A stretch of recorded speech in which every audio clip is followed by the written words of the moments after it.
নমস্কার, সবাইকে বং হেসেলে সাদর আমন্ত্রণ। আজ আমি কাঁচা আমের মিষ্টি আচার তৈরি করেছি। এই আচারটা খেতে তো খুবই ভালো, আপনারা নিজেরা প্রত্যেকেই জানেন এবং প্রত্যেকে করেনও। আমি একটু আমার মতো করে করেছি। আচারের আমগুলো যদি একটু আটির কাজটা শক্ত হয়ে যায় তাহলে আচারটা খেতে খুব ভালো লাগে।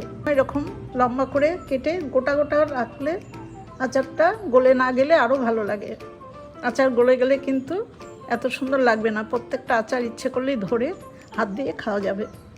এই মিষ্টি আচার ভাতের সাথে বা রুটি, লুচি, পরোটা সব কিছুর সাথেই খাওয়া যায়। এমনকি এগুলো খালি খালি খেতেও খুব ভালো লাগে। আপনারা এইভাবে আমের আচার তৈরি করে খাবেন। এখন আমি দেখাবো আপনাদের কিভাবে আমি এই আচারটা তৈরি করলাম। কাঁচা আমের মিষ্টি আচার তৈরি করবার জন্য দেখুন, প্রথমে আমি আমাদের গাছের আম্রপালি আম, এরকম বেশ বড় বড় লম্বা লম্বাই আমগুলো হয়ে গেছে, গাছের ডাল ভেঙে আমগুলো পড়েছে। এই আম নিয়েছি আমি পাঁচটা আম ভালো করে আগে ধুয়ে তারপরে জলটা শুকিয়ে নিয়ে আমি খোসা ছাড়িয়ে এরকম পিস পিস করে কেটেছি। একটা আমকে 6 টুকরো করেছি। যে কোনো আচারের আম কিন্তু খোসা সমেতই আগে ধুয়ে নিতে হয়, পরে ধুলে আমের আচারটা খারাপ হয়ে যাওয়ার সম্ভাবনা থাকে। এখন আর এই আমগুলোতে আমি জল দেব না বা ধোবও না। আমগুলো দেখুন অনেকটাই ম্যাচিওর্ড হয়ে গেছিলো, আর কিছুদিন বাদে পেকেই যেত। অনেকটা কালার এসে গেছে। অনেক কষ্ট করে আমগুলোকে আমি কেটেছি, অনেক সময় লেগেছে কাটতে। এই আমের মধ্যে দেখুন আমি 1 চামচ লবণ দিয়ে দিলাম। 1 চামচের সাথে আরও হাফ চামচ দিলাম। এখানে 1 কেজির ওপরে আম আছে। আমাদের আমগুলো যথেষ্ট বড় বড় হয়, এক একটাই তো 250-300 ওজন হবেই। এখানে 5টা আম আছে। এই লবণটা একটু মাখিয়ে দেবো। এই লবণ মাখিয়ে আমি 10 মিনিট রাখবো, তাহলে আমের মধ্যে অনেকটাই লবণ ঢুকে যাবে। এদিকে গ্যাসের উপরে লো টু মিডিয়াম আছে একটা কড়াই বসিয়ে আমি একটা মশলা তৈরি করে নেব। সেই মশলাগুলো প্রথমে আমি ড্রাই রোস্ট করব। সেজন্য দেখুন বেশ 6-7টা আমি শুকনো লঙ্কা দিলাম। শুকনো লঙ্কাটা দেখুন কয়েক সেকেন্ড আমি এদিক ওদিক করে একটু রোস্ট করে নিয়েছি। এখন এর মধ্যেই আমি 1 টেবিল চামচ মৌরি দেব আর হাফ টেবিল চামচ 5 ফোড়ন। এই মশলাটা একটু হালকা করে ভেজে নেব। মশলাটা হালকা করে ভাজা হয়ে গেছে। খুব কড়া করে ভাজলে আবার ফ্লেভারটা পাল্টে যাবে। এখন খুব সুন্দর একটা গন্ধ বেরোচ্ছে। এই অবস্থায় আমি মশলাটাকে নামিয়ে নেব। এই মশলাটা নামিয়ে আমি ঠান্ডা করে নেব। ঠান্ডা করে একটু মিক্সিতে গুঁড়ো করে নেব। একদম মিহি গুঁড়ো করব না, একটু দানা দানা রেখে আমি গুঁড়োটা করব। ভাজা মশলাটা নামিয়ে নিয়ে আমি আবার কড়াইতে দেখুন লো টু মিডিয়াম ফ্লেমে 1 টেবিল চামচ সর্ষের তেল দিয়েছি। আমি আচারটা ফোড়ন দিয়ে করব। এই তেলে 2টো শুকনো লঙ্কা দিয়ে দিলাম। ফোড়নের লঙ্কাটা দেখুন ভালো করে ভেজে নিয়েছি। এবার হাফ চামচ 5 ফোড়ন দিলাম। ফোড়নটা ভাজা হয়ে গেছে। আমার আমে লবণ মাখানো 10 মিনিট হয়ে গেছে। এই লবণ শুদ্ধ আমটা আমি এখন এই তেলের মধ্যে দিয়ে দেবো।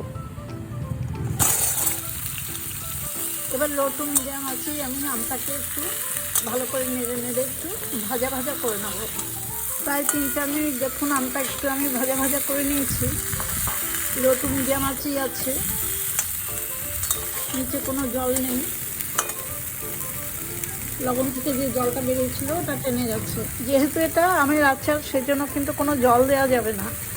অল্প সামান্য একটু গুঁড়ো হলুদ দিলাম।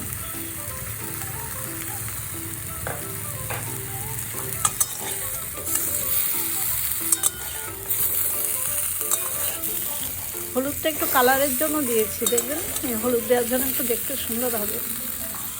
গুঁড়ো হলুদটা মিশিয়ে দিয়েছি। এবার একদম 500 গ্রাম মেপে রাখা চিনি আমি এর মধ্যে দিয়ে দেবো।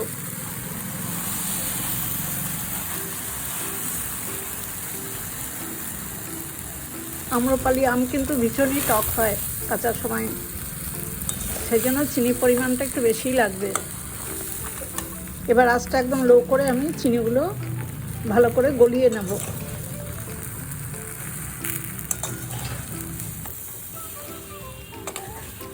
চিনিটা আস্তে আস্তে মিশিয়ে দেবো আর চিনিটা একটু একটু করে গলে যাবে। লো আছে প্রায় 7-8 মিনিট আমি মাঝে মাঝে চিনিটাকে নেড়ে নেড়ে, দেখুন একদম চিনিটা গলে জল হয়ে গেছে বা শিরা তৈরি হয়ে গেছে, একটাও চিনির দানা নেই এখন আর। আমি আঁচটাকে লো টু মিডিয়াম করে দিলাম, কারণ এখন আর চিনিটা পুড়ে যাওয়ার ভয় নেই। তবে খুব বেশি হাই করে দিলে কিন্তু এই শিরাটা তাড়াতাড়ি করে শুকিয়ে যাবে বা লাল হয়ে যাবে, আমগুলো তখন আর সেদ্ধ হবে না। এবার এই শিরার মধ্যে আমি আস্তে আস্তে করে আমগুলোকে সেদ্ধ করে নেব। প্রায় 10 মিনিট পর দেখুন লো টু মিডিয়াম আছে, এরকম অনেকটাই চিনির রসটা টেনে এসেছে আর আমটাও দেখুন অনেক সেদ্ধ হয়ে গেছে। কিন্তু মাঝে মাঝে নেড়ে না দিলে কিন্তু তলায় ধরে যাওয়ার ভয় থাকবে, আর আমটা যেন ঘুটে না যায় সেদিকেও খেয়াল রাখতে হবে। আমটা গোটা গোটা থাকবে কিন্তু সেদ্ধ হয়ে যাবে। আমটা সেদ্ধ হয়ে গেছে বলে আমি এখন মিডিয়াম ফ্লেমে দিয়েছি, ফ্লেমটা একটু বাড়িয়েই দিয়েছি। আরও কিছুক্ষণ আমি এইভাবে আমটাকে আর একটু জাল করে নেব। মিডিয়াম ফ্লেমে আরও 5-6 মিনিট জাল করে নিয়েছি। দেখুন কালারটা আরও পাল্টে গেছে, এখন চিনিটা জাল হয়ে লাল ভাব এসে গেছে আর চিনিতে আসলে জল নেই, এর ঠান্ডা হলেই একদম জমে যাবে। এবার দেখুন ড্রাই রোস্ট করে রাখা সেই মশলাটা আমি মিক্সিতে গুঁড়ো করে নিয়েছি। খুব ফাইন করে গুঁড়ো করিনি, একটু দানা দানা করেই করেছি। এতটা মশলা কিন্তু আমি দেব না, আমার যতটুকু পরিমাণ দরকার দেব, বাকিটা আমি স্টোর করে রাখবো। এখানে আমি 2 চামচ মশলা দেব।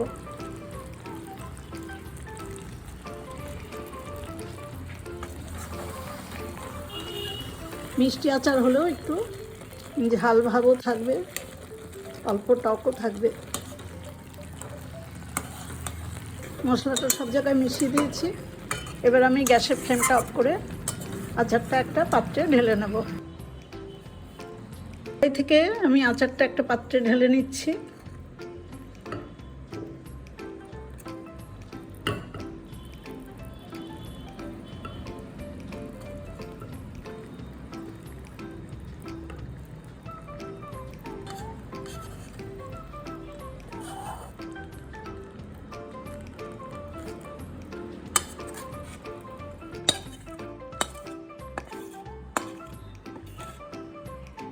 আমের মিষ্টি আচারটা আমি একটা বাটিতে নামিয়ে নিয়েছি।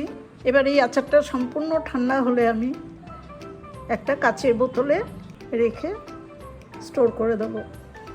এয়ারটাইট কোনো কাচের বোতলে এই আচারটা আমি যদি রাখি তাহলে অনেক দিন পর্যন্ত ভালো থাকবে, ফ্রিজে রাখলে আরও বেশি দিন থাকবে।